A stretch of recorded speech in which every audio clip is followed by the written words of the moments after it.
Okay, so Misk, I'll how start about you? sharing. Yes, hello. Is my voice clear?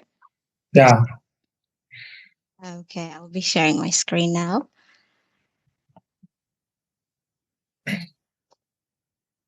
Uh, is the screen showing? yep. Can you see it? Mhm. Okay, that's good. So, hello everyone. Today, my presentation is about a simulation case study analyzing how zero trust can be implemented in modern enterprise networks. I chose Zero Trust because it's one of the most discussed security models in the past few years, and because of how it addresses the issue we have with the uh, perimeter-based or the traditional perimeter-based security model, which assumes trust just based on where you are on the network. So once you have an internal threat or an attacker that got into your internal network, then they can freely move laterally within the network without any restriction, which is a great weakness to have nowadays, especially now that we have the spread of remote work and cloud adaptation, which is blurring the lines, between what's inside and outside our perimeter even more. So Zero Trust was the response to solve this issue, especially with its three core principles, which are assuming breach, never trusting, always verifying, and enforcing least privilege. So Zero Trust is basically like the core idea of it is the combination of these three core principles. But even with all this attention on Zero Trust within my research, I have seen there are not many papers that give you like an example or practical steps on how you can start implementing it when you don't have anything related to that in your current environment. So my project aims to analyze how zero trust can be implemented using a simulated case study methodology, where I am creating a fake company called Zentra. So the environment is basically it includes the most common security challenges I have seen in many organizations. The company is a mid-sized one. It has around 2,000 employees.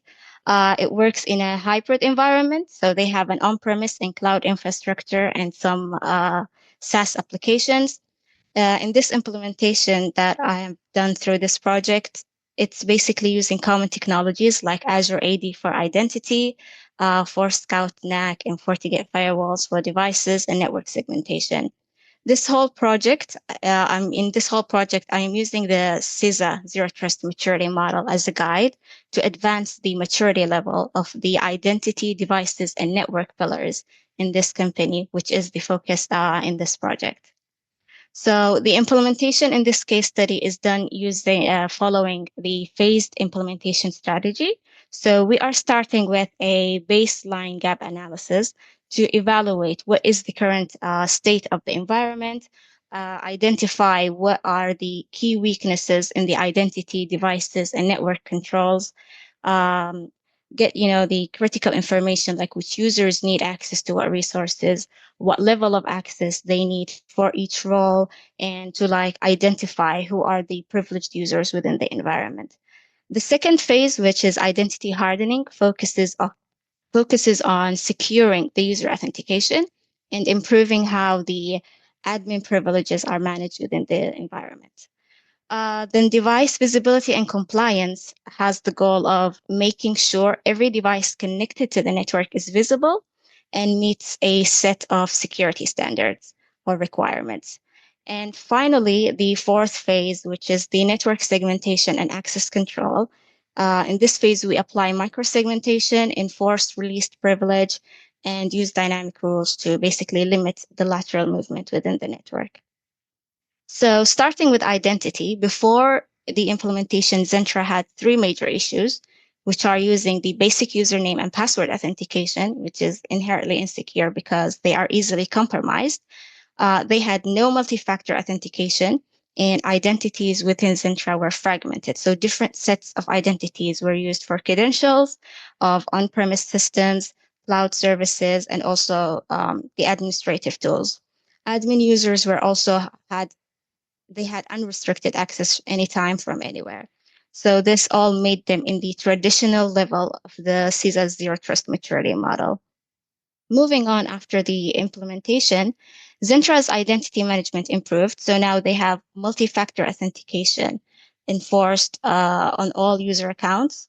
Azure AD with SAML authentication is also enabled for single sign-on across all the platforms in the cloud and applications. So users now have one set of credentials to access all the cloud, on-prem, and admin services. And I don't know if I forgot to mention this, but they have like a hybrid setup with the Azure AD. So their on-premise Active Directory is kind of synced to the cloud also. Next, Azure AD's identity protection is also used to assign risk scores to the identities or users based on things like the device type, the location, or the behavior of the user. Things like impossible travel and things like that. Then Azure's credential access is used or uses these scores to adjust the access levels. For example, full access will be granted on a trusted corporate device that's within the company network. So the public IP is basically the office's public IP. But access is limited to, for example, just an email if the connection is from outside the office from an unknown device that's not managed by the company.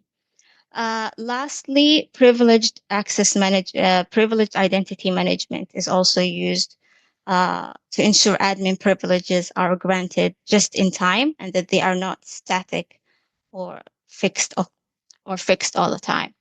So with these changes, now the maturity level for the identity pillar moves from the initial traditional maturity level to the advanced. Moving on to the devices, before the zero trust implementation, the devices were poorly inventoried. They had no full inventory of the assets. They were just using Excel sheets to follow the assets inventory or dynamic systems that requires them to manually input the devices. The IoT and personal devices were also unmanaged or mostly unknown. They had no information about how many devices were connected to their network or what these devices were. Non-compliant devices were also able to access the network. So if a laptop is not a company's device or was with an outdated antivirus, it can still connect to the network and access the critical services. But this happened because there was no device posture validation, so they don't have the capability to assess the device security, which puts them again in the traditional maturity level. After the implementation for Scout, which is a NAC solution now, provided Zentra with a full asset inventory and device profiling. So it automatically discovers all the connected devices and tells them information like the device OS, whether it's an endpoint, a user endpoint that's company owned, for example, joined to the Active Directory, or if it's an IoT device and so on. Then with all this information, Force Scout enforces conditions for network access. So the device have to match a set of rules. Let's say, for example, enabling a BitLocker, having the latest patch, having an updated antivirus, and so on. Non-compliant devices are also blocked automatically and quarantined in a separate VLAN. For example, again, if the same issues happen and the device is with an outdated antivirus, access is automatically restricted to only access remediation servers for the device to get the updates they need, and all other access is denied. So now we have device risk scores that inform access decisions. So if a device lacks critical updates, we can limit their network access, and this advances the maturity level of Zentra from the traditional to advanced maturity. When it comes to the network, before the implementation, Zentra's network appeared as a flat network. So all departments were interconnected. A user from an HR department can reach servers hosting applications for example, the finance teams. VLANs were configured, but the traffic between them was fully routable and unrestricted. So there was no access control enforced between different zones. The firewall rules were also static and rarely updated. And with these static rules, you cannot apply risk scores. The network traffic was also unencrypted, making it easy for someone with Wireshark or packet capturing tool to capture sensitive information. which placed them in the traditional maturity. After the implementation, a lot changed within the network. So now microsegmentation is actually enforced. So dynamic access policies, which basically means users and devices get only access to what they actually need. You don't have different application servers communicating with each other if they don't need to. And user groups have only access to what they need based on least privilege. So you have different user groups for what they need to manage, and that group is the only one allowed to access certain applications. We're using Forescout to identify and profile every device on the network, and FortiGate to apply access rules in real time. So when a device is identified once connected as a printer or a CCTV camera, it's immediately getting the specific access policies applied to it. And if a device is risky, it's automatically moved to a quarantine VLAN to keep the rest of the network safe. Also, all traffic in both internal and external network are encrypted using TLS. This way, even if the data is intercepted, it's still protected, which moves the maturity to the advanced level. So here is a simple graph showing how the identity, device, and network pillars all moved from the traditional to advanced maturity. And also the visibility pillar also moved from the traditional to initial after getting visibility of endpoints and centralizing the logs of the systems we have. So in conclusion, Zero Trust is a strategy. It's not just a single product that you place in your network to achieve Zero Trust. And in Zentra's case, it wasn't just about a single product that we put on the network. It was more about combining the segmentation and risk-based access control policies to reduce the risks. The core idea is to assume you're breached and contain it through constant verification and having visibility and enforcement to get a stronger security posture. So if you have any questions, you can start now.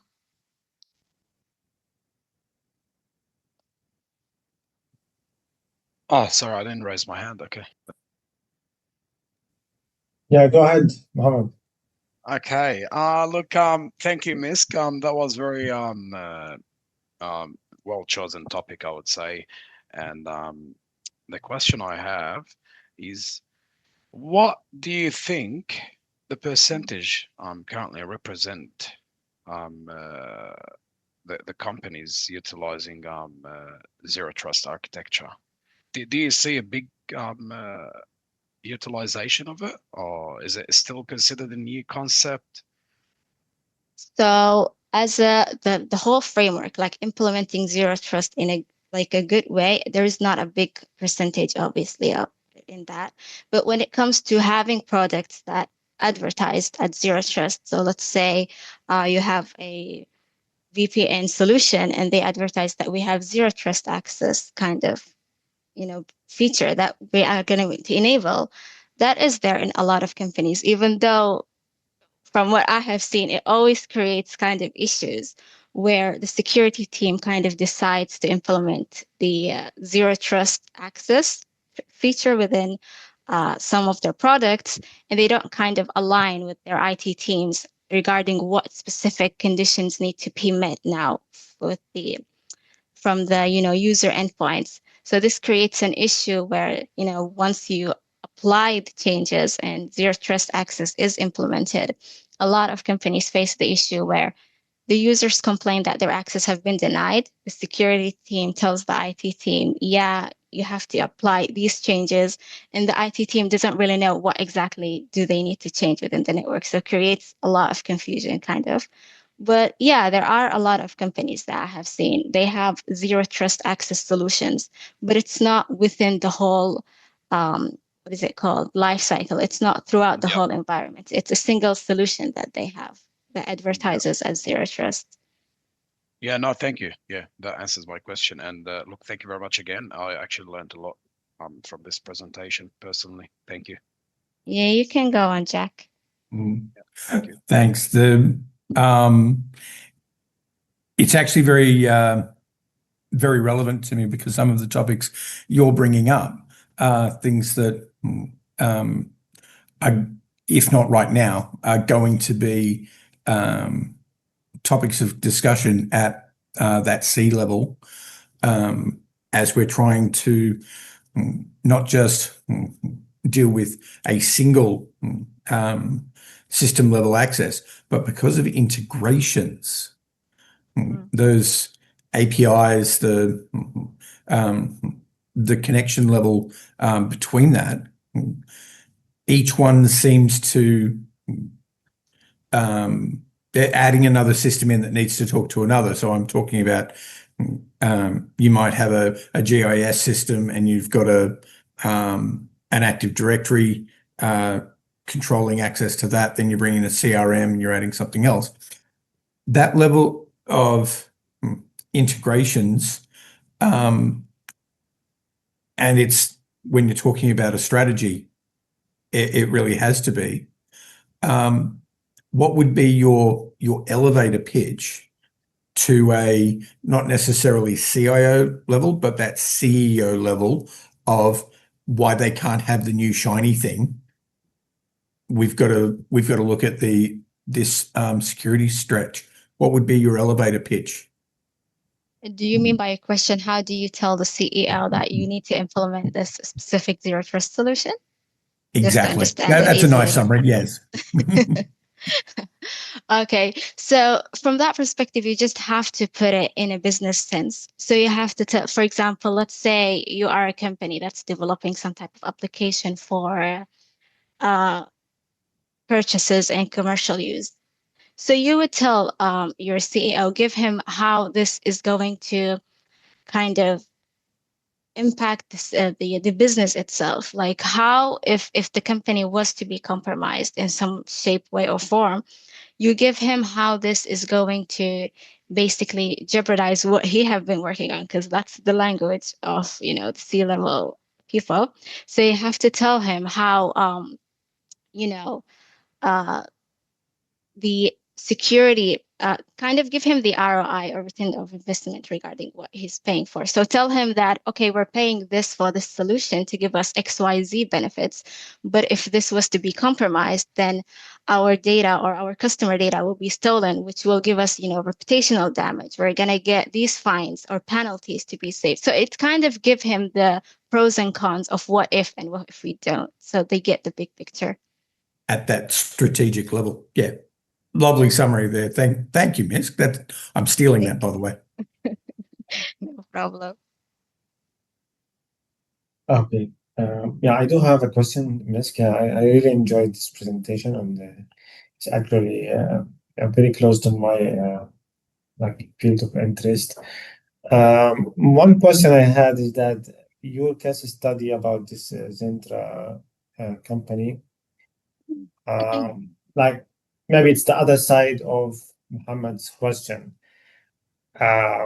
Is it like how many organizations, based on your initial preliminary research, represent this company? I mean, are there still many organizations, at least in Australia, that have this, for example, flat network organization, or lack of inventory, or these examples, or you just made your own assumptions? So I'm not sure about Australia, since I am not located there. I don't know really how the security, landscape is there. But where I am here in Saudi, we have a lot of companies. So there's a lot of misalignment when it comes to, as I said, the security and IT teams. So most of the time what happens is that the security team would give some requirement. They're going to be like, hey, we have these regulatories. We have to segment the network, implement this, implement that, without really explaining what is the main point of this new change that we're creating.